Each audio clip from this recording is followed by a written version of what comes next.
કોઈ આપણને કારણ વગર ગાળ દઈ જાય તો શું કરવું? કાંઈ નહીં, ગાળ તો ગાળ દઈ ગયો ને લઈ હું ગયો, કોઈ દી ગુસ્સે નહીં થવાનું. નેતા હોય ને એટલે એને મોટે ભાગે ખુરશી મેળવવાનો એમનામાં ગુણ હોય. આ ખુરશી છોડવાનો ગુણ તમારામાં કેવી રીતે આવે? અમને RSS માં ને એમ કહેવાતું ઘણી વખતે ચેનલમાં એવા ન્યૂઝ ચાલતા હોય કે નેતાઓને જ અસંતોષ છે. જે નેતા ફરિયાદ કરતા હોય એને નેતા કેવો કે એ નબળો માણસ છે એ કહેવાનું. એવું કોઈ આંદોલન યાદ છે કે જે કાયમ માટે આપણે યાદગાર રહી ગયો હોય? પાદરથી પાણીની પાઇપ લાવવા માટે થઈને આંદોલન કર્યું અમે. એવું કઈ ખરું? હજી ઈચ્છા કે હજી એક કામ હજી મારે કરવાનું બાકી રહી ગયું, એવું કઈ ખરું? તેન ત્યક્તેન ભુંજિતા, ત્યાગ કરી અને ભોગવ. અગાઉ આપના જાહેર વક્તવ્યમાં ઘણી વખત કહેતા હતા કે દેવું કરીને પણ ઘી પીવાનું, એવું હા, કે? એને ધણીને એમ કે મેં તમને આવા નહોતા ધાર્યા, તો આવા નહોતા ધાર્યા તો તારી મમ્મીની ભૂલ. એને જમાઈ ગોપાળવામાં ધ્યાન રાખવું જોઈએ.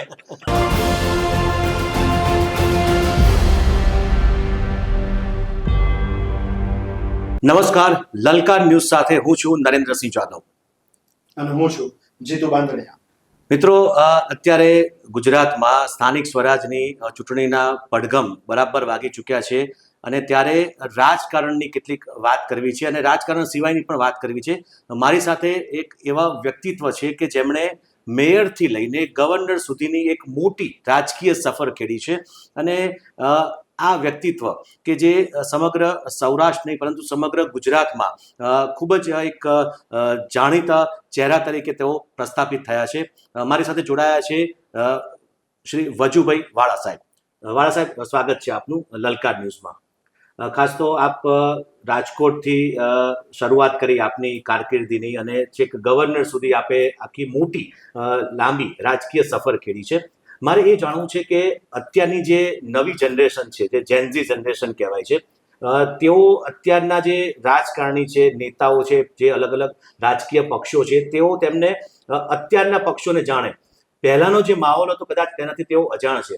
મારે એ જાણવું છે કે પહેલાની જે રાજકીય જે માહોલ હતો, આપણે ગુજરાતની વાત કરીએ, અને અત્યારનું જે રાજકારણ છે એમાં આપને કેવો ફર્ક કેવો લાગે છે? ઘણો ફરક લાગે છે. રાજકારણની અંદર શરૂઆતમાં પાર્ટીનો ધ્યેય શું છે અને સિદ્ધાંત શું છે એના માટે કાર્યકર્તા ખૂબ જ અડગતાથી પોતાનો વ્યવહાર કરતો હતો. ભૂતકાળની અંદર કાર્યકર્તાનું વ્યક્તિગત જીવન એ કોઈ પણ રીતે પાર્ટીને નુકસાનકારક ન થાય એવી રીતે વ્યવસ્થિત રીતે સમાજ સાથે પોતાનો વ્યવહાર કરતો હતો. પોતાનો વાણી વિલાસ હોય કે પોતાનો વ્યવહાર હોય એની અંદર ખૂબ જ સચોટતાથી અને એક પ્રતિષ્ઠિત નાગરિક તરીકે વ્યક્તિ કામ કરતો હતો. તે દિવસના જમાનાની અંદર લોકો કેટલા પૈસાદાર છે એ નહોતા જોતા, પણ આ માણસ કેવો કાર્યકર છે, કેવો ઉપયોગી છે એ થવું જોઈએ. અમે જ્યારે કાર્યની શરૂઆત કરી ત્યારે કોંગ્રેસ સત્તા ઉપર હતી, પણ અમે ગલીએ ગલીએ જ્યારે કામ કરવા જાય ત્યારે એમ કે ભાઈ પાણી નથી આવતું. અમે નળની અરજી કરી છે પણ અરજી હજી 3 મહિના સુધી અમને નળ નથી મળતો. આ થાંભલા ઉપરની લાઈટ ઉડી ગઈ છે, અમે ફરિયાદ નોંધાવી છે તો 3-4 દિવસથી હજી કોઈ લાઈટ નાખવા નથી આવ્યો. તો આ ફરિયાદો લઈ અરજદારની અરજીની કોપી લઈ અમે કોર્પોરેશને જતા હતા અને કોર્પોરેશને જઈ અને અમે એમ કહેતા હતા કે આ વિલંબ થવાનું કારણ શું, આ કોર્પોરેશન કામ નથી કરતું. ત્યારે અમે મેયરને મળતા કે કમિશનરને મળતા તો તરત જ એનું કામ થતું અને કામ થતું ને અમે કહેતા હતા જો બેન નળનું કનેક્શન આવી ગયું ને, લાઈટ વહી ગઈ હોય એ આવી ગઈ ને. એટલે વિરોધ પક્ષમાં હોવા છતાં પ્રજાના પ્રશ્નો કેવી રીતે હલ થાય એ વાત હતી. અમારી એક જ વાત હતી કે પાર્ટીનો સિદ્ધાંત છે, પરંતુ પાર્ટીનો કાર્યકર્તા એક સાધન તરીકે સિદ્ધાંતને કાર્યાન્વિત કરવા માટે લોકોની ચાહના મેળવવી એ મુખ્ય વાત છે. અને અમે વિરોધ પક્ષમાં હોવા છતાં પણ લોકોની ચાહના મેળવતા હતા. હમ જ્યારે ખાંડની અછત હોય ને ખાંડ ન મળે ત્યારે અમે સરકાર આ ખાંડ ખાઈ ગઈ છે, પ્રજાને આપતી નથી, એના માટે આંદોલન કરતા હતા. હમ આંદોલન કરી, સભાઓ ભરી, વિરોધમાં કરી અને ધરપકડ વોરતા હતા. હમ લોકોને રાશનમાં તેલ આપતા હતા, એ તેલ ન મળે તો અમે આ તેલ નથી મળતું એવી રીતે વાત કરતા હતા. હમ જૂનું અમારે સ્લોગન તમને કહી તો એ રીતે એમ કહી કે આ કોંગ્રેસ ખા ગઈ ખાંડ, પી ગયા તેલ, હમ આવી આ કોંગ્રેસ છે. આ કોંગ્રેસને કાઢો. કારણ કે લોકોની જે સમસ્યા હતી ને એ સમસ્યાને અમે વાચા આપતા હતા. હમ અને અમારું કામ એક જ છે કે પ્રજાની સુખાકારી માટે થઈને કાર્ય કરવું એ આપણું કર્તવ્ય અને ફરજ છે. આપણે સાધન છે. આપણું સાધ્ય એ છે કે પ્રજાના દુઃખ દર્દો આપણે દૂર કરવા. આ પદ્ધતિથી જે કાર્ય હતું એ આજે હવે કોઈ કાર્યકર્તામાં આવી જો કે જરૂરત નથી, પણ જ્યારે પ્રજાના પ્રશ્નો હોય કે મને આમાં એડમિશન નથી મળતું, મને મારા છોકરો પાસ થઈ ગયો છતાંય માર્ક ઓછા છે, તો તમે સાહેબ પાસે આવો, સ્કૂલ પાસે જાઓ. તો અત્યારે લગભગ કોઈ કાર્યકર્તા જાતા નથી કે બેની તો સ્કૂલના સિદ્ધાંત પ્રમાણે સ્કૂલ હાલે, આપણી જરૂરિયાત મુજબ ન હાલે. અમને ખબર હતી કે સ્કૂલ એની સિદ્ધાંત પ્રમાણે જ હાલે, એને ખોટું ન કર્યું હોય, પણ એ ભાઈ કે બેનના સંતોષ માટે થઈને અમે પ્રિન્સિપાલને કહી કે ભાઈ તમે આ બેનને એકવાર તમે સાંભળો અને જોઈ જુઓ. અમે ભેગા જતા હતા. એટલે થોડીક શિક્ષકોને બીક લાગે કે આ પોલિટિકલ પાર્ટી વાળા આવી અને આપણી વિરુદ્ધમાં કરશે.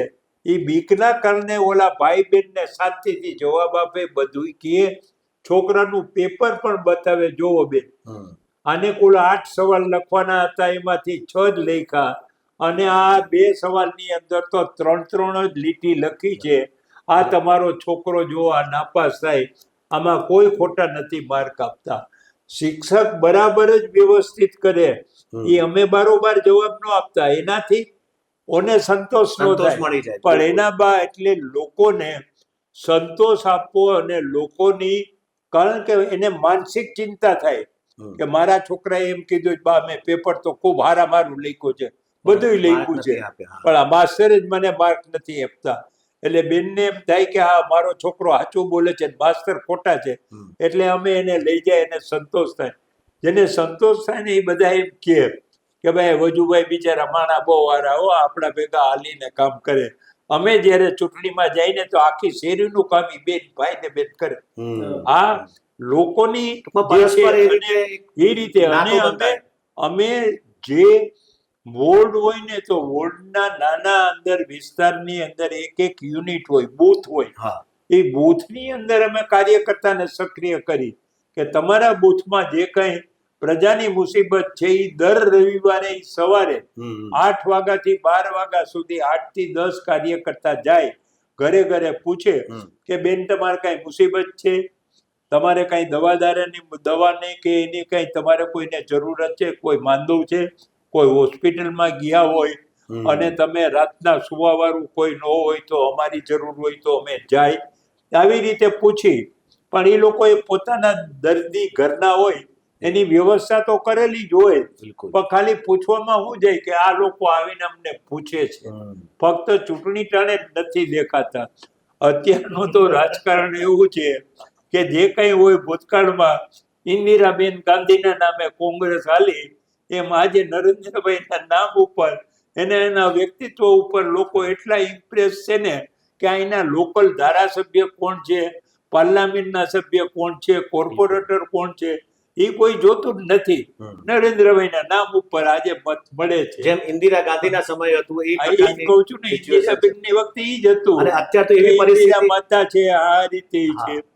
પણ જે પહેલાના વખતની અંદર હતું ને, એ તો કાર્યકર્તા ગલીએ ગલીએ જઈ અને લોકોના દુઃખ દર્દનું નિવારણ કેમ કરવું એના માટે પ્રયત્નશીલ હતા. આજે પ્રયત્નશીલ એવા લોકો છે જ નહીં. અત્યારે ખાલી- તો એવું થાય છે કે કાર્યકરો ના ઘરે લોકો જાય છે મતદારો કે અમારું કામ નથી થતું. હા. અત્યારે ઊંધું થઈ ગયું છે. કાર્યકર્તાને અથવા રીતે તો અમે કોર્પોરેટરના ઘરે જવું પડે. અમે જ્યારે સરકારમાં હતા ને ત્યારે હા. કેશુભાઈ અને નરેન્દ્રભાઈની એક પદ્ધતિ હતી કે વજુભાઈ વાળા એક ખાતાના મંત્રી છે અને એને એક જિલ્લાના પ્રભારી બનાવ્યા છે. તો મારા જિલ્લાના પ્રભારીની નીચે જિલ્લામાં 8 તાલુકા આવતા હોય તો હું 8 તાલુકાની અંદર 2 તાલુકા માટે 15 દિવસ પહેલા નોટિસ આપું કે આ 2 તાલુકાની અંદર પ્રજાના કોઈ પણ કામ હોય ને સરકારી અધિકારીએ ન કર્યા હોય તો એની ફરિયાદ તમે કલેક્ટરને આપો. કલેક્ટર જે તે તાલુકાવાળાને આપે, એની પાસેથી જવાબ માગે અને જેટલા જવાબમાં કામ એના થઈ ગયા હોય 2-4 દિવસમાં તરત જ એ ફરિયાદ જાય એટલે કામ થવા માંડે. પરંતુ અમે જ્યારે મંત્રી તરીકે તાલુકાના કેન્દ્ર ઉપર જાય, મામલતદાર હોય અને જે લોકોના પ્રશ્ન હોય એને બોલાવી અને એને એમ કહી કે જો તમારા આ પ્રશ્ન હતા એમાંથી આવી રીતે નિરાકરણ થયું છે, તમને સંતોષ છે ને? એ સંતોષ વાળા. જેના કામ ન થયા હોય એને એમ કહી કે તમારા 2 ભાઈ વચ્ચે ઝઘડો છે તો જ્યાં સુધી કોર્ટમાં ઝઘડો હોય ત્યાં સુધી આ તકરારી એન્ટ્રી કહેવાય, તો અમે એમાં ન કરી. તમારી તકરાર પતી જાય પછી અમે એન્ટ્રી કરીશું. શુક્રવારને કામ નથી થતો એનાય અમે લોકોને જવાબ આપી. જેના કામ થઈ ગયા હોય એને કહી દે કે જો તમારું કામ થયું. એટલે મામલતદાર ઓફિસમાં કોઈ કામ ન રહે. ચાહે એ સહકારી મંડળીનું કામ હોય, ચાહે કોઈ એના રેવન્યુની અંદર એન્ટ્રીનું કામ હોય, રેવન્યુની અંદર એને કૂવો જોતો હોય ને કૂવો ન મળ્યો હોય એના માટેનું કામ હોય, એની તમામ પ્રકારની અરજીનો નિકાલ અમે એક ટાઈમે કરી. સવારે એક તાલુકામાં જાય, બપોર પછી બીજા તાલુકામાં જાય, પછી આવતા રવિવારે પાછા જાય. 4 રવિવારે અમે 8 તાલુકા હોય તો આથે 8 તાલુકાની અંદર મામલતદાર ઓફિસ કે પછી જીઈબી હોય, સહકારી ખાતું હોય કે આરોગ્ય ખાતું હોય, એના જેટલા પ્રશ્નો હોય ને એ પ્રશ્નનું બધાય અધિકારીને બોલાવી અને નિરાકરણ કરી નાખતું. નહીતર સાથ શું થાય કે આની અંદર આ બોજો છે ને અંતે તો સરકાર ઉપર આવે. નીચેથી મામલતદાર ના પાડે, કલેક્ટર પાસે જાય તો કલેક્ટર નીચે કીધું એ પ્રમાણે ના પાડે. એ ના પાડે એટલે ઓલો માણસ સરકારમાં જાય. આ સરકારમાં અરજી પણ નીચેથી ક્લિયર થઈ જાય તો અમે એનું નામ આપ્યું હતું, જેમ આપે હમણાં કહ્યું ને કે ચૂંટાયેલા લોકો પાસે બધાય જાય છે કામ માટે. તો અમે આ સરકાર પ્રજાના દ્વારે અમે સરકાર પ્રજાના દ્વારે જઈ પ્રજાના પ્રશ્નોનું નિરાકરણ ત્યાં જ કરી દેતા હતા. કોઈ પણ માણસને અસંતોષ ન રહે. અમે 1 કલાકની મુદતની અંદર લગભગ 75% કામ તો મામલતદાર હોય, જીઈબી બોર્ડના સભ્યો હોય કે આરોગ્ય વિભાગના કોઈ હોય, એ તમામ લોકોને થાય. તમારું કેમ નથી થયું એનું કારણ એને સંતોષકારક રીતે અમે આપતા. લોકોને સેટિસ્ફેક્શન મળે એ હિસાબે આજે ગુજરાતમાં ભાજપની જે વૃદ્ધિ થઈ છે ને એ કોઈ પણ લોકોને અસંતોષ ન રહે. દરેક અરજદારને યોગ્ય રીતે જવાબ મળવો. સાહેબ, અસંતોષ લોકોને ન રહે એવું તમે કહો. અત્યારે તો કેવું થયું છે કે ઘણી વખતે ચેનલમાં એવા ન્યૂઝ ચાલતા હોય છે કે નેતાઓને જ અસંતોષ છે, અમારા કામ અધિકારીઓ નથી કરતા. તમે જે પેટર્ન કીધી ને બહુ સરસ હતી કે તમે જાઓ અધિકારીને વાત કરી આ રીતે તમારા સાહેબ આ કામ કેમ નથી થયું, આપણે જવાબ માંગ્યો, ખુલાસો મળે. અત્યારે તો નેતાઓ જ ફરિયાદ કરે છે અમારા. જો ભાઈ, જે નેતા ફરિયાદ કરતા હોય એને નેતા કેવો કે એ નબળો માણસ છે એ કહેવાનો. વ્યક્તિ છે ને એ પાર્ટીના કામ માટે પાર્ટીના સિદ્ધાંત પ્રમાણે આચાર અને વિચારથી કાર્ય કરવા માટે બંધાયેલો છે. એ કરીને એને નિરાશા ક્યારે હોય કે મારી આ અપેક્ષા હતી ને પાર્ટીએ પૂર્ણ ન કરી એટલા માટે એને અસંતોષ થાય. જ્યારે હું નરેન્દ્રભાઈના રાજકોટમાં અહીંથી તમે આવીને લડો એવું આમંત્રણ અમે ભાવનગરમાં અમારા પ્રમુખ રાજેન્દ્રસિંહ રાણા હતા ત્યારે ગયા. ત્યારે મને છાપાવાળાએ પૂછ્યું કે તમે હવે અહીંથી ધારાસભ્યનું રાજીનામું માગશો પછી તમે શું રાજ્યસભામાં જશો, તમારી શું અપેક્ષા છે? ત્યારે મેં એને સ્પષ્ટ કહ્યું હતું કે હું પાર્ટીનો કાર્યકર્તા છું, પાર્ટીની જે જરૂરિયાત હોય એ પૂર્ણ કરવી મારું કર્તવ્ય ને ફરજ છે. મારી જરૂરિયાત પૂર્ણ કરવી એના માટે પાર્ટી બંધાયેલી નથી.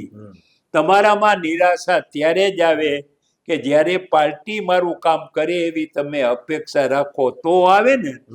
પાર્ટી વિરુદ્ધ મેં તો જિંદગીમાં ક્યારેય વિચાર્યું જ નથી, કારણ કે હું સમજુ છું કે હું સમાજની અંદર પાર્ટીનું કામ કરવા નીકળો છું, લોકોનું કામ કરવા નીકળો છું, તો મારે બદલે પાર્ટીનો બીજો કોઈ વ્યક્તિ જો કામ કરતો હોય તો હું બીજા કામમાં જઈશ. હું ઉદાહરણ તમને કહીશ કે હું રાજકોટનું મેયર 7-8 વર્ષ રહ્યો. પછી મને એમ થયું કે બીજા લોકોને ચાન્સ આપવો જોઈએ, ઉપરના લોકોને કહ્યું તો ત્યારે એમ કહ્યું કે ભાઈ તમે વિનોદભાઈ શેઠ અમારે હતા, અહીં એડવોકેટ હતા, સ્ટેન્ડિંગ કમિટીના ચેરમેન હતા, બધા કાયદાથી જાણકાર હતા ને લોકોને શાંતિથી જવાબ આપે. મેં કીધું આને મારા બદલે મેયર બનાવો. પાર્ટી નક્કી થઈ તો એને ના પાડી મારે નથી થવું, તો હું એને સમજાવવા ગયો. 4 દિવસ સુધી હું સમજાવવા ગયો કે માનનીય વિનોદભાઈ તમે મારી બદલે પાર્ટીના તમે મેયર થાઓ, અમે બીજા કામમાં ગોઠવશું અને આ કોર્પોરેશન તમે સંભાળો. અને ડેપ્યુટી મેયર તરીકે કાનજીભાઈ કેસાભાઈને વાત કરી, એ કે ના રે ના, કે હું ડેપ્યુટી મેયર થાવ પછી મારે ટેબલમાં બેસવું પડે, હું તો ટેબલે જઈ ફરી અને ફાઇલું બધી ધક્કા મારીને કઢાવું છું. મેં કીધું હું તમે અહીં ડેપ્યુટી મેયર બેસો, હું ઓફિસરને સૂચના આપી દઈશ કે કાનજીભાઈ જે કહે એ ફાઇલ લઈને તમારે અહીં આવવાનું બીજા પાસે. તમે એક જ ઓફિસરને કહો કે આ ફાઇલ ક્લિયર કરીને મારું કામ થવું જોઈએ, તમારું કામ ન થાય તો તમે ડેપ્યુટી મેયરમાં રાજીનામું આપજો. બેયને પદ્ધતિ શીખવાડી.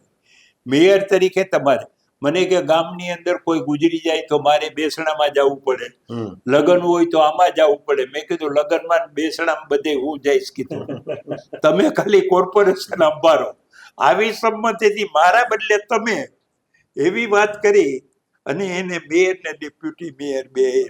પણ સાહેબ આ તમે નેતા હોય ને એટલે એને મોટે ભાગે ખુરશી મેળવવાનું એમનામાં ગુણ હોય. કેવી રીતે ખુરશી મેળવવી, આ ખુરશી છોડવાનો ગુણ તમારામાં કેવી રીતે આવે?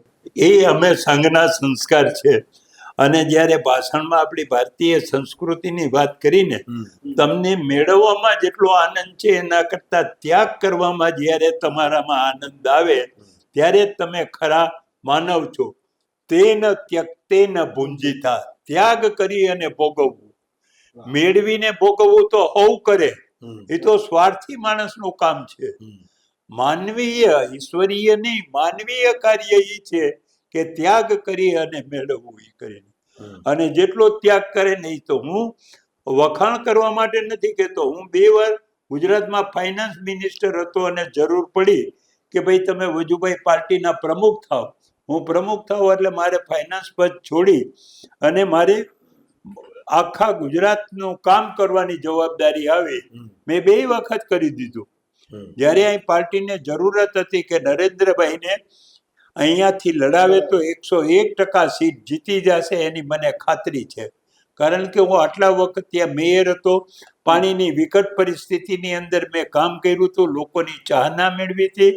રાજકોટ આખું શહેર છે એ ભાજપભાઈ છે, તમને વાંધો નહીં આવે એવી વાત એને કરી અને આઈને લડાવ્યા. અને હું ચૂંટણી લડતો ત્યારે જે કામ ન કરતો એના કરતા 4 ગણું વધારે સવારથી સાંજ સુધી સતત કોઈ એની અંદર આંચ ન આવે એવી રીતે કામ કરી અને એને જીતાડ્યા એ કરીને. ત્યારે મને બધા છાપાવાળા નહીં પૂછતા હવે તમને રાજ્યસભામાં જાય. મેં કીધું મેરે ક્યાંય જશે, મને કહે ને ઓફર આપે તોય નહીં થાવ.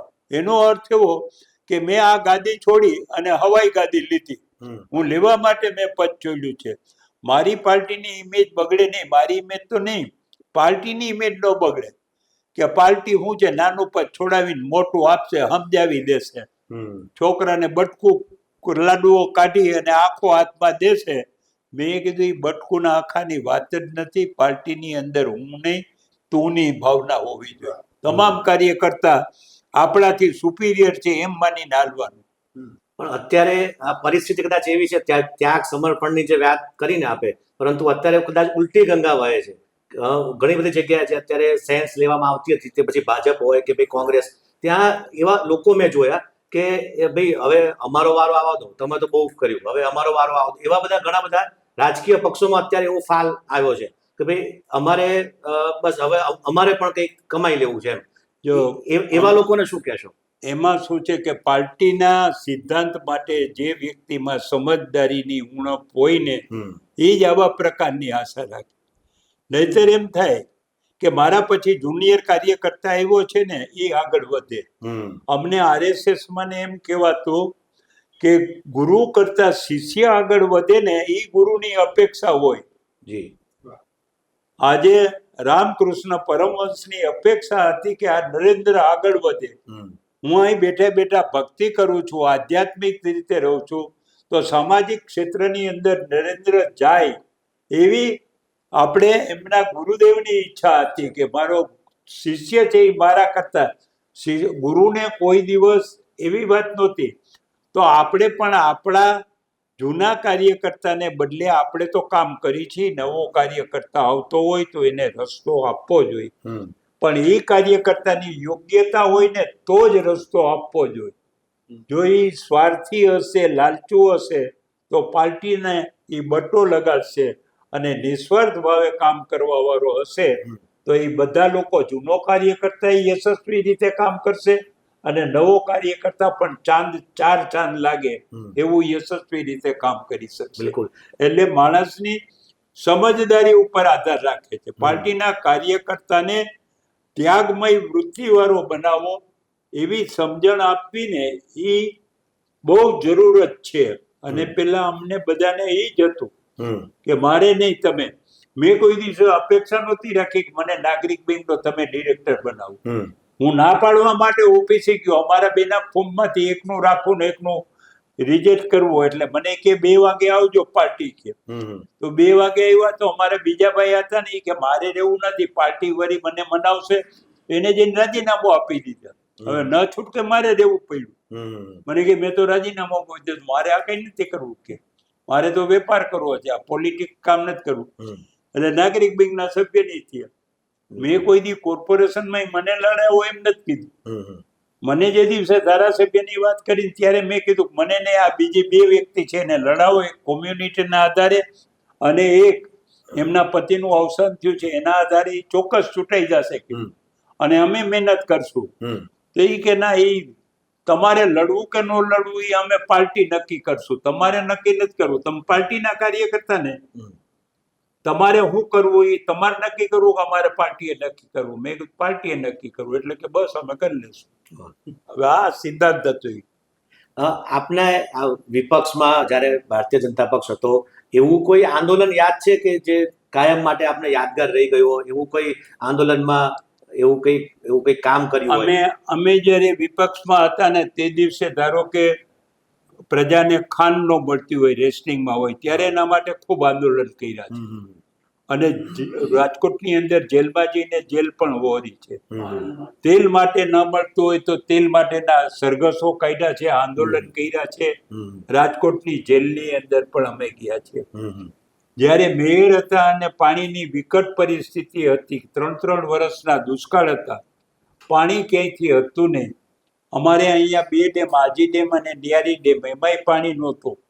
ભાદરથી પાણીની પાઇપ લાવવા માટે થઈને આંદોલન કર્યું અમે, અને ભાદરની પાણીની પાઇપલાઇન અહીં લાવ્યા. એ પહેલા રાજકોટની અંદર પાણીની પૂરી અછત હતી. સવારના 6 વાગ્યાથી ઉઠી રાતના 12 વાગ્યા સુધી ઘરે જવાની વાત નહીં. 3 વર્ષ સુધી કન્ટિન્યુડ અમે કામ કર્યું, અને રાજકોટની પ્રજાને પાણી જરૂરિયાત મુજબ આપ્યું.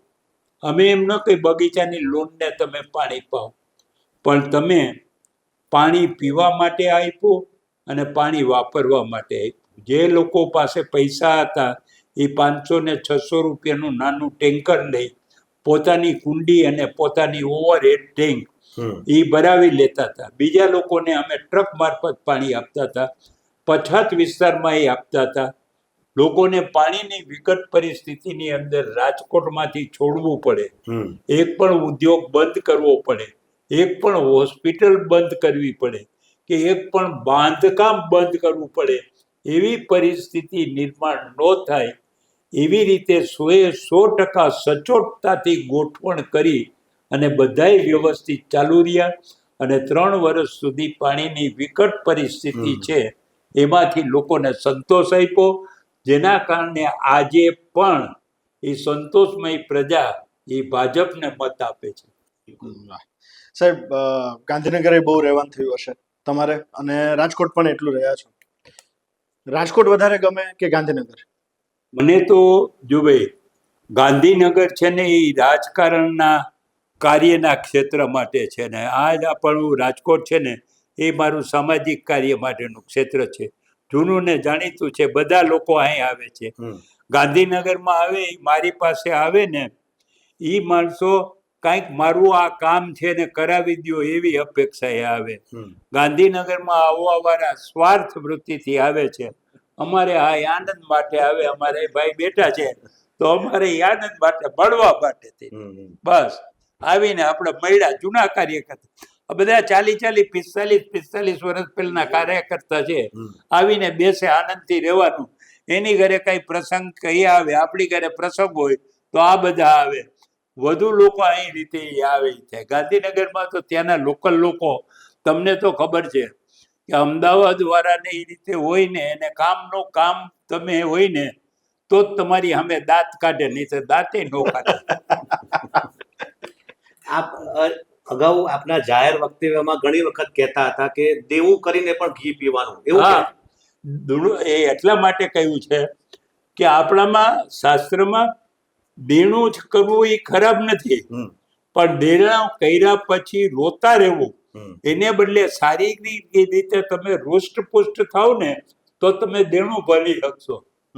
દેણાના ચિંતામાં ને ચિંતામાં દેણું ન કરો. હું કહું પેલા ઋણમ કૃત્વા દુગ્ધમ પીવતી, દેણું કરીને દૂધ કે ઘી પીવું. શરીર સશક્ત હશે તો દેણું ભરવા માટે કામ કરી શકશો. શરીર નબળું હશે તો ન થાય. શરીરને સશક્ત રાખવા માટે મનને સશક્ત રાખવું જોઈએ.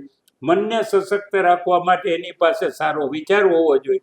એ સારો વિચાર એ છે કે દેણું કરીને દૂધ પીઓ, આનંદમાં રહેવું, મોજમાં રહેવું. આપણે તો ભારતીય સંસ્કૃતિમાં માની છીએ હંમેશા કે ભારતીય સંસ્કૃતિની અંદર એમ હોય કે ભાઈ મેં આ વર્ષની મારું ગયા ભાવનું તારી પાસે કઈક લેણું હશે તો આ વસૂલ થાય છે અને હું ન આપું તો આવતા ભાવે તને આપી દઈશ.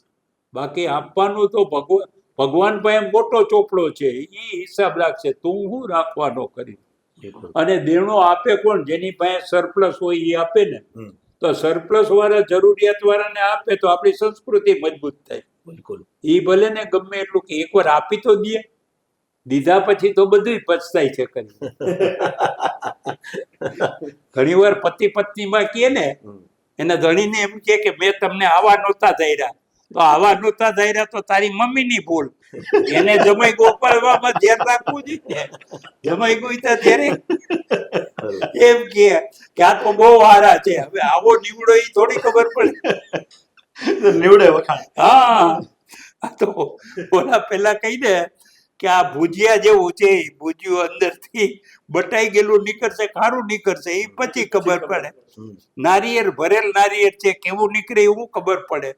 લગ્ન જીવનમાં એવું છે, પતિ પત્ની કોણ કેવું નીવડે એવું ખબર નીવડે વખાણ. સાહેબ, તમે હમણાં જે વાત કરી ખાવા પીવાની કરી, પતિ પત્નીની કરી, તમારી ફેવરિટ ડિશ શું? કઈ ડિશ વધારે ગમે? કાંઈ નહીં, હું તો સાદું ખોરાક ખાવા વાળું. મારે આજની તારીખે પણ હું રોટલો હોય કે રોટલી હોય, શાક હોય, છાશ હોય, અથાણું હોય એટલે મારો ખોરાક પૂરો. સાંજે ખીચડી અને શાક હોય, ખીચડી ને ભાજી હોય, કાંઈ થેપલા અને દૂધ હોય, આજે પુડલા અને દૂધ હોય. જેટલી ઓછી વસ્તુથી આપણો નિર્વાહ ચાલે એ ચલાવી લેવું, કાંઈ વધુ આવશ્યકતા નહીં. મારે સલાડ જોઈને, મારે અથાણા જોઈને, મારે ઓલા ચાટ મસાલા જોઈને કાંઈ ન હોય. ચાટ મસાલાનું કોક આપે તો હું કહું ભાઈ પાછું લઈ જા, મારે નાખવો છે એમાં. હું સલાડ જ નથી ખાતો, શેની માથે ચાટવું? આપ કર્ણાટકના રાજ્યપાલ તરીકે ઘણા વર્ષો આપે રહ્યા. ત્યાં કઈ રીતે સેટ થતું હતું તો પછી? ત્યાં તો આનંદથી જ રહેવાનું. જે કંઈ આપણે છે ને ત્યાંના આપણા ખૂબ જ ગુજરાતી લોકો આવતા હતા. તો અમારા રસોઈયા છે ને એને હું કહી, ભાઈ બહેન ને છોકરાઓને આવ્યા હોય, તમે ને તમારા ફેમિલી સહિત આવો તો હું તમારા વાઈફને કહું કે જો આને રોટલી શીખવાડી દે, કેવી રીતે રોટલી થાય. ઓકે. બીજા આવે તેને બાજરાના રોટલા કેમ કરવા એ શીખવાડી દો, ત્રીજાને શાક કેમ કરવું ત્યાં એ સુધીમાં ટ્રેન થઈ જાય. જે આવે એટલી અત્યારે 1 મહિનામાં તો જુદા જુદા લોકો આવ્યા ને, આ રસોઈયાને બધી રસોઈ આવડી ગઈ. એની કર્ણાટકની ભૂલી ગઈ, આપણી કાઠિયાવાડી ખાવા. આપનો આટલા વર્ષોની લાંબી સફર છે, એવું કઈ ખરું હજી ઈચ્છા કે હજી એક કામ હજી મારે કરવાનું બાકી રહી ગયું, એવું કઈ ખરું? જો ભાઈ, હંમેશા સમાજ માટે થઈને કંઈક ને કંઈક કમવું. માણસે કોઈ દિવસ નિવૃત્ત થવું નહીં, એ જીવનનો પહેલો સિદ્ધાંત છે. અને આજે પોલિટિક્સની અંદર કામ કર્યા પછી મને એમ થયું કે હવે સામાજિક કામમાં કંઈક ને કંઈક પ્રવેશ આપણે કરવો જોઈએ. આપણે વ્યા ગયા પછી પણ આ સામાજિક કામ ચાલુ રહીએ એવો આપણે નિર્ણય કરવો જોઈએ. એટલે મેં રજપૂત સમાજના ભાઈઓને ભેગા કર્યા. 20 પ્રકારના જુદા જુદા રાજપૂત સમાજના લોકો છે, બધાને કર્યું ને એમ કહ્યું કે અહીંયા આપણી માતાજી એ મા ભવાની છે, તો ભવાની માતાનું આપણે મંદિર કરી. અને બધા લોકો તૈયાર થયા કે આ કરવું જોઈએ કરીને. આજે એ ભવાની માતાના મંદિર માટે થઈને મારી પાસે 30 એકર જમીન છે. 4 એકર બીજી લીધી, 34 એકર જમીન છે. એ જમીન ઉપર અમે આજે 200 ફૂટ લંબાઈ અને 150 ફૂટ પહોળાઈનું 142 ફૂટ ઊંચું એવું મા ભવાનીનું મંદિર કરી છે. સામાન્ય રીતે દરેક પિલરની ઊંચાઈ 15-16 ફૂટ હોય. અમારા દરેક પિલર 3.25 બાય 3.25 આ રીતે આરસના છે, 23 ફૂટ ઊંચા છે. એના ઉપર ગુંબજ ને એ રીતે એ થશે એ કરીને. આજે 2,10,000 ઘનફૂટ કામમાંથી અમારે લગભગ 90,000 ઘનફૂટનું કામ થઈ ગયું છે. 45% કામ થઈ ગયું છે, 55% બાકી છે. અને એની સાથોસાથ જે લોકો ગ્રેજ્યુએટ થયા છે એ ગ્રેજ્યુએટને ટ્રેનિંગ સેન્ટર પણ આપીએ કે જેના કારણે જે ગ્રેજ્યુએટ એજ્યુકેટેડ છે, ક્લાસ 1માં પાસ છે, ક્લાસ 2 પાસ છે, આવા ઇન્ટેલિજન્ટ લોકોને સરકારમાં નોકરી મળે એના માટે થઈને શું શિક્ષણ આપવું જોઈએ એના ક્લાસીસ લેવા માટે થઈને એક આપણે એજ્યુકેશન સેન્ટર હોવું જોઈએ. તો અમે લગભગ 24 રૂમ અને 33 બાય 75ના 2 મોટા હોલ, ઉપર 3 રસોડા, 3 જગ્યાએ એક અને 2 સાઈડમાં ડાઇનિંગ હોલ, આ બધું બનાવીને આ સેન્ટર અમે લગભગ 6 કરોડ રૂપિયાના ખર્ચે એ થશે. એની અંદર અમારું લગભગ 70થી 80% કામ થઈ ગયું છે.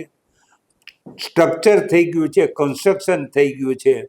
હવે લાદી બારી બારણા ને એ બધું કરવાનું હોય, ફર્નિચર એ બધું કરીશું તો જેના કારણે વિદ્યાર્થીને પણ સેન્ટર મળશે. મા ભવાનીનું મંદિર થશે.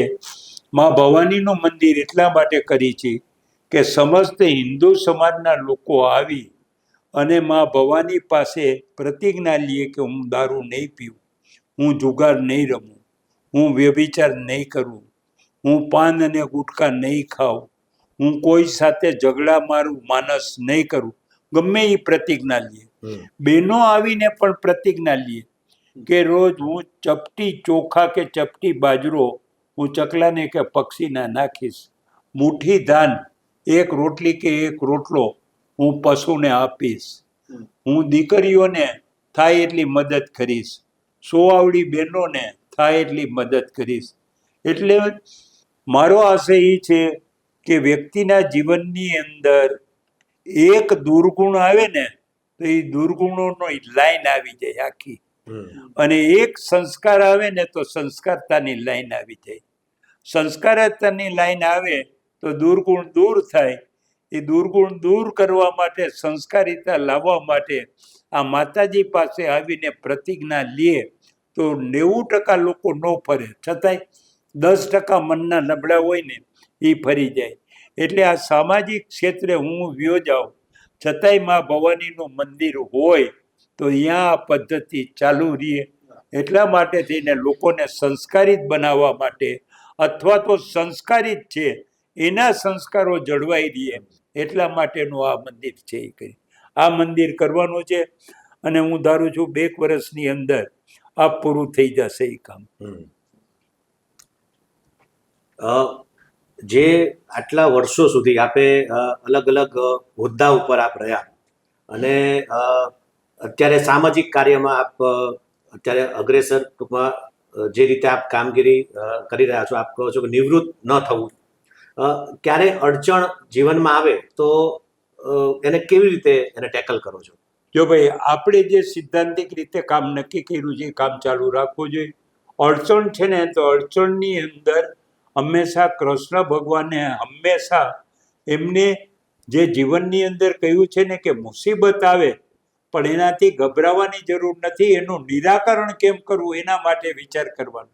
અને કોઈ પણ મુસીબત એવી નથી કે જેનો ઉપાય ન હોય, એનો ઉપાય શોધવો જોઈએ. ઉપાય માટે થઈને જેની મદદ જોતી હોય, વ્યક્તિની મદદ જોતી હોય, સંસ્થાની મદદ જોતી હોય, સરકારની મદદ જોતી હોય કે આપણા દુશ્મનની પણ મદદ જોતી હોય તો એ લઈ અને જે અડચણ ઊભી થાય એ અડચણને દૂર કરવાનો પ્રયત્ન કરવો. પણ આપણું કામ છે એ તો ચાલુ જ રાખવું. સાહેબ, જીવનમાં એટલા બધા કામ તમે કર્યા હશે અને એમાં સફળ થયા હોય એટલે આનંદ ગણાવી શકે ને કે આ કામ કર્યું તો એનો આનંદ, આ કામ કર્યું તો એનો આનંદ, એવો તો બહુ બધી યાદી હશે. પણ આ કામ કરવું અને કામની સફળતા મેળવવી એમાં એ જે તે વખતે આનંદ આવે પણ અભિમાન ન રાખવું જોઈએ કે મેં આમ કર્યું, હું હોત તો કોઈ ન કરી શકત, કોઈની તાકાત નથી કે આ કરીએ, એવું નહીં. અને સૌનો સાથ લઈને આપણે કામ કર્યું છે. પિક્ચરમાં એક ગત્યો, સાથી હાથ બળાના, સાથી રે હાથ બળાના, અકેલા તું થક જાએગા, સાથી હાથ બળા. એકલો માણસ થાકી જાય, બધાને લઉં. ભલે ઘણા કામ એવા છે કે આપણે એકલાએ કર્યું હોય પણ કહેવાય જો આપણે બધા ભેગા થયા સહકાર આપ્યો ને તો આ કામ પાર પડ્યું. ઓલા માણસોએ કાંઈ ન કર્યું એ સમજે. આ વજુભાઈ એકલાએ બધું પતાવી દીધું, પૂરું કર્યું. આપણે એમ કીધું કે ભાઈ જ્યારે આપણે કીધું આ છે એનો રસ્તો કાઢવો જોઈએ તો બધા કે આ કાઢવો જોઈએ, ભલે આપણે કાઢી દીધો. એમ નહીં કહેવાનું કે મેં રસ્તો કાઢી દીધો. હું છે ને દુનિયામાં હું પદ છે ને એ માણસનું પડતીનું મોટામાં મોટું કારણ. હું પદ કોઈ દી નહીં માનમાં રાખવું. દેશી ભાષા આપણે કઈ છે એ જ રીતે જીવન જીવવું. બિલકુલ. જીવનના કોઈ નિર્ણયનો અફસોસ કરો આ નિર્ણય ન લીધો તો સારું? ના રે ના, એવું કોઈ નહીં કરી. જે આપણે જે કામ કરી છે ઈશ્વરી કાર્ય છે ને ઈશ્વરી કાર્ય આપણે એમ કહી કે ઈશ્વરને મંજૂર નહીં હોય તો એ ન થયું. આપણે જે સારા કામ છે એ ન થાય તો ફરીથી પ્રયત્ન કરવા, બીજું કામ એના બદલે ઉપાડી લેવું. એ કામનું ફરીથી આપણે નિર્માણ કરવું. તો 1 વાર 2 વાર 3 વાર પ્રયત્ન કરી તો દુનિયાના કોઈ કામ એવા નથી કે અશક્ય હોય. એના માટે પરિશ્રમ ખૂબ કરવો પડે એવી વાત આવે ઘણા કામમાં, પણ અશક્ય કામ દુનિયામાં કોઈ છે જ નહીં. કરીને ભગીરથ રાજાએ આકાશમાંથી ગંગા ઉતારી તો 4 પેઢી સુધી એને તપશ્ચર્યા કરી હતી. ત્યારે કે છે ભગીરથે આ ભગીરથ જે પ્રયાસ છે ને એમ કે આ વ્યક્તિનો ભગીરથ જેવો પ્રયાસ છે કે ખૂબ પ્રયાસ કરી અને સફળતા મેળવી. ગાંધીજીએ પોતાનું આખું જીવન આ રાખી અને એને મેળવ્યું ને. લાલા લજપતરાય, બાલ ગંગાધર તિલક અને લોકો આની માટેના શહીદને રીતે થયા ને. અમે એમ કહી કે અમારી પાર્ટીના વિચાર માટે થઈને એની અંદર RSSના મૂળ ડૉક્ટર હેડગેવાર સાહેબ, પરમ પૂજ્ય ગુરુજી, આજના ભાગવતજી હોય તો એ ભાગવતજી, દીનદયાળ ઉપાધ્યાય, અટલ બિહારી વાજપેયી, આ બધાએ પોતાના જીવનની અંદર ત્યાગ આપ્યો છે અને જે કાર્ય પદ્ધતિથી કાર્યને આગળ વધાર્યું છે એમાંથી આપણે શીખ લઈને આગળ વધવાનું. કોઈ આપણને કારણ વગર ગાળ દઈ જાય તો શું કરવું? કાંઈ નહીં, ગાળ તો ગાળ દઈ ગયો ને લઈ હું ગયો, કોઈ દી ગુસ્સે નહીં થવાનું. મગજમાં એક જ સિદ્ધાંત, કોઈ ગાળ દે, અપમાન કહે, ધક્કા કરીને 2 વહામાં ધુમ્મા મારે તોય આપણે ગભરાવડી હશે, કા આપણો વાંક હશે, કા એની ગેરસમજ હશે. વાંક હશે તો આપણે પસ્તાવો કરવો, એની ગેરસમજ હશે તો બીજી વાર એને સમજાવશું. એ આજે ગાળ દઈ ગયો હોય ને 2 દી પછી બોલાવવાનું કે એના ઘરે જવાનું કે ભાઈ તું તે દી ગાળમાં આવી ત્યારે ગાળ દેવાનું કારણ હોય, મેં તારું શું બગાડ્યું? એ કે કાંઈ નહીં, મને વળી ઓલા એ કીધું તું કે આ ઓછો નથી, આને જરાક સંભળાવવો જોઈએ એટલે મેં સંભળાવ્યું, બાકી મારા મનમાં કઈ તારા મનમાં નથી. ભલે ગાળ દે ને દુશ્મન થઈ જાય કોઈ નહીં. વાતોનો અને તમારી પાસે તો ખજાનો છે, હળવી વાતોનો, બધી વાતોનો સમય ઓછો પડે, પણ ફરી ક્યારેક જ્યારે તમે સમય આપો ત્યારે તમારી સાથે મજાની વાતો કરીશું. પેલા આનંદમાં રહેવું, મસ્ત રહેવું, બસ બસ મોજમાં રહેવું ભાઈ, મોજમાં રહેવું. એ કાઠિયાવાડનો શબ્દ છે, કાયમ મોજમાં રહેવું. કોક આપણને ગાળ દે ને તોય મોજમાં રહેવું, આપણને કોક પૈસા લૂંટી જાય ને તોય આનંદ. સારું જો આ કેવો હોશિયાર નીકળો, આપણો ખજાનો સાફ કરી નાખ્યો, તરીઓ ઝાટક કરી નાખ્યો. મોજમાં રહેશું તો લાંબુ જીવશું. બસ લાંબુ જીવશું તો બધી સમસ્યાનું નિરાકરણ કરશું. તગડા રહેવા, લાંબુ જીવન જીવવું, આરોગ્યમય જીવન જીવવું, એ જ રાખવું, બાકી કાંઈ ચિંતા નહીં. ઉપરવાળો છે ને. બિલકુલ. ચાલો તો ફરી મળીશું. વજુભાઈ વાળા સાહેબ, આભાર લલકાર સાથે સંવાદ કરવા બદલ.